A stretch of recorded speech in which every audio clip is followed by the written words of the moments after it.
Hello मेरे shining stars, आज हम कर रहे हैं हिंदी व्याकरण मनस्वी कक्षा 7 अध्याय 3 शब्द विचार। शब्द भाषा की दूसरी व स्वतंत्र इकाई है। ये वर्णों के मेल से बनते हैं। जब हम वर्णों को मिलाते हैं तो हमारे पास क्या आते हैं? शब्द। चित्र देखिए, गाय, गा जमा ये, गाय। घड़ी, घड़ी, घड़ी। और ये है पर्वत, पर्वत, पर्वत। उपयुक्त लिखे सभी शब्द वर्णों के मेल से बने हैं, लेकिन वर्णों का सार्थक मेल ही शब्द कहलाता है। अर्थात वर्णों को निश्चित क्रम में ना लगाने से अर्थ की अनुभूति नहीं होती है। जब हम वर्णों को निश्चित क्रम या स्थान पर रखते हैं तभी हमें सार्थक शब्द प्राप्त होते हैं। जैसे हमने मलक, ये बन गया मलक, लेकिन इसका कोई अर्थ नहीं है, ये एक निरर्थक है, तो ये शब्द नहीं है। कमल, कमल, ये हमारा सार्थक शब्द है, इसका अर्थ है। तो पहले उदाहरण में मलक का कोई अर्थ नहीं है, परंतु दूसरे उदाहरण में कमल एक फूल को इंगित करता है। तो वर्णों के क्रम को बदलकर भी कई सार्थक शब्द बनाए जा सकते हैं, जैसे कमल, कलम। हमने इसमें वर्ण एक जैसे ही लिए हैं, लेकिन उनको जो हमने आगे पीछे लगाया है, कमल, कमल बन गया, कलम लेंगे तो कलम बन जाएगा। तो एक या अधिक वर्णों के मेल से बने सार्थक वर्ण समूह को शब्द कहते हैं। अब हम करते हैं शब्दों का वर्गीकरण। शब्दों के माध्यम से भाषा समृद्ध और विकसित होती है।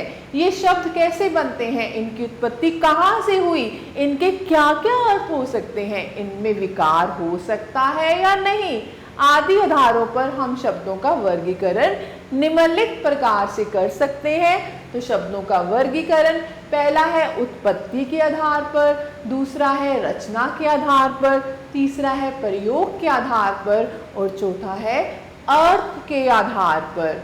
तो पहला उत्पत्ति के आधार पर। उत्पत्ति के आधार पर शब्द को 4 भागों में बांटा गया है।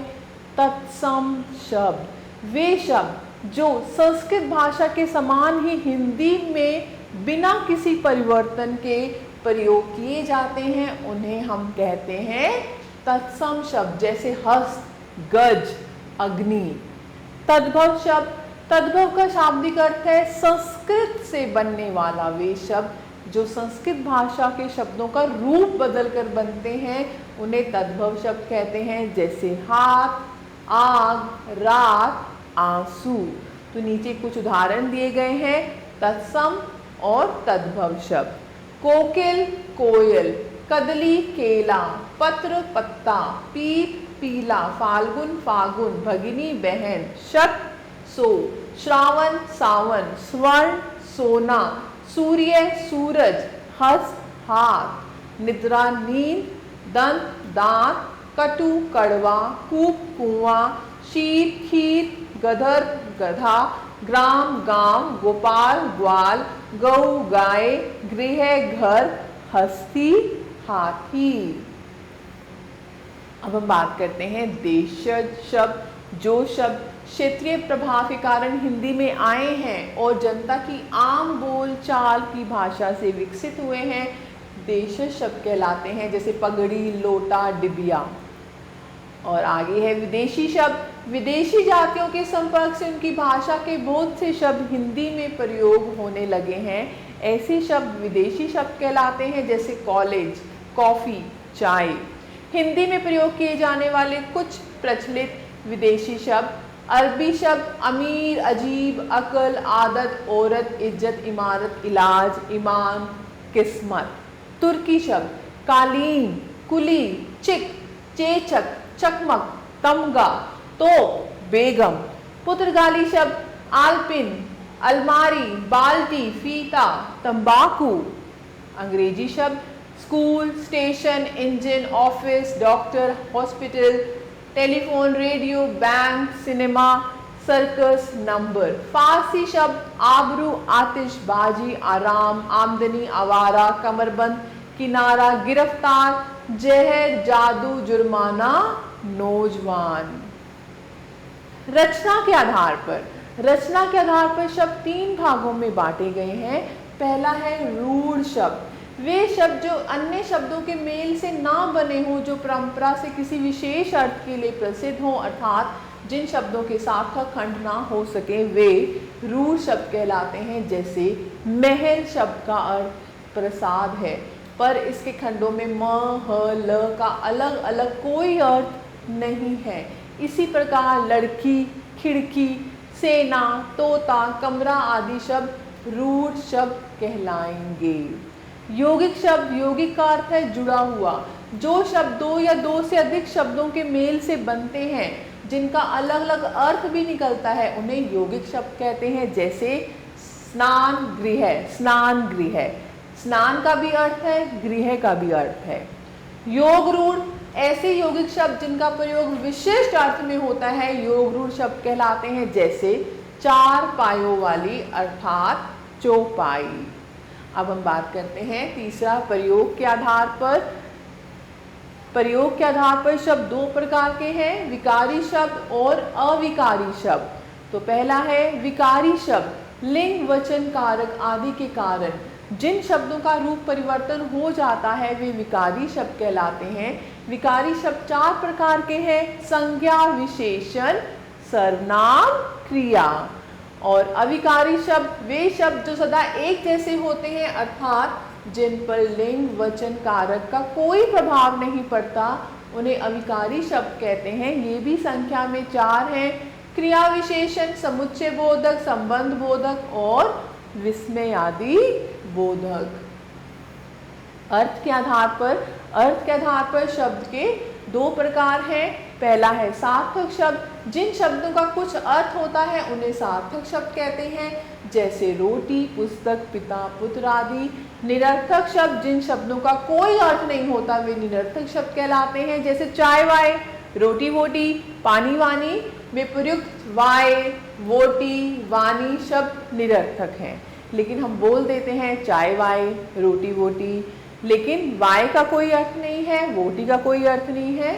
तो अब हम करते हैं अर्थ के आधार पर शब्द के 4 प्रकार हैं। पहला है एकार्थी शब्द, एक ही अर्थ वाले शब्द एकार्थी शब्द कहलाते हैं। जैसे दीवार, ईंट। अनेकार्थी शब्द, एक से अधिक अर्थ वाले शब्द अनेकार्थी शब्द कहलाते हैं। जैसे कर के अर्थ है हाथ, टैक्स, किरण आदि।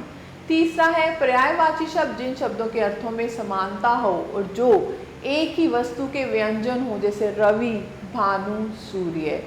और आगे है विलोम शब्द, उल्टा अर्थ देने वाले शब्द विपरीतार्थक या विलोम शब्द कहलाते हैं। जैसे ठंडा, गरम।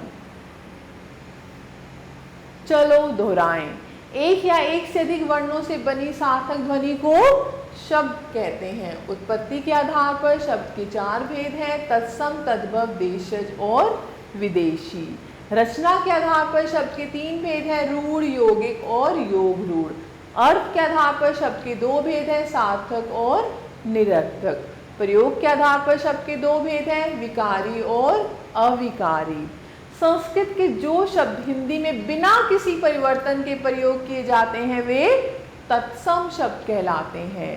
जो शब्द खंड करने पर अर्थहीन हो जाते हैं, उन्हें रूढ़ शब्द कहते हैं। और जिस यौगिक शब्द से किसी विशेष अर्थ का बोध होता है, उसे योग रूढ़ कहते हैं।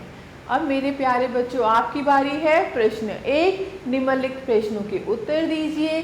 जैसे शब्द की परिभाषा लिखिए, शब्द भेद के कितने आधार हैं, तो ये आप कर सकते हैं। प्रश्न 2, रिक्त स्थानों की पूर्ति कीजिए। जैसे ग है, उत्पत्ति के आधार पर शब्दों को कितने भागों में बांटा गया है, तो आपको पता है उत्पत्ति के आधार पर शब्दों को 4 भागों में बांटा गया है, तत्सम, तद्भव, देशज और विदेशी। तो ऐसे ही आप और खाली स्थान कर सकते हैं। प्रश्न 3 है, सही वाक्य के सामने सही तथा गलत वाक्य के सामने गलत का निशान लगाइए। जैसे हमारे पास क्या है, ग उत्पत्ति के आधार पर संज्ञा सर्वनाम शब्द होते हैं, तो ये हमारा सही है। ऐसे अंग्रेजी के शब्दों को देशीय शब्द कहा जाता है? नहीं, ये हमारा गलत है। हिंदी के शब्दों को विदेशी शब्द कहा जाता है? ये भी हमारा गलत है। तो हम यहाँ पर लगाएंगे गलत का निशान और यहाँ पर भी हम लगाएंगे गलत का निशान। तो ऐसे आप प्रश्न 4 कर सकते हैं। और प्रश्न 5, निम्नलिखित शब्दों के तत्सम रूप लिखिए। हमारे पास क्या है? तद्भव शब्द हैं, इनको हमें तत्सम रूप में लिखना है। जैसे मोर का मयूर, आँख का अग्नि, घर का गृह। तो आप इसको अपने अभ्यास से इसको पूरा कर सकते हैं। ऐसे गतिविधि है हमारे पास, वर्ग पहेली से छांटकर नीचे पूछे गए शब्द लिखिए। यहाँ पर एक वर्ग पहेली है, जैसे एक फूल का नाम जो योग रूढ़ है, ऐसे ही दही का तत्सम शब्द। तो ऐसे ही आप इसको कर सकते हैं। तो मैं आशा करती हूँ आपको यह अध्याय अच्छे से समझ आया होगा। मैं आशा करती हूँ आपको ये अध्याय अच्छे से समझ आया होगा। आप सभी का तहे दिल से धन्यवाद।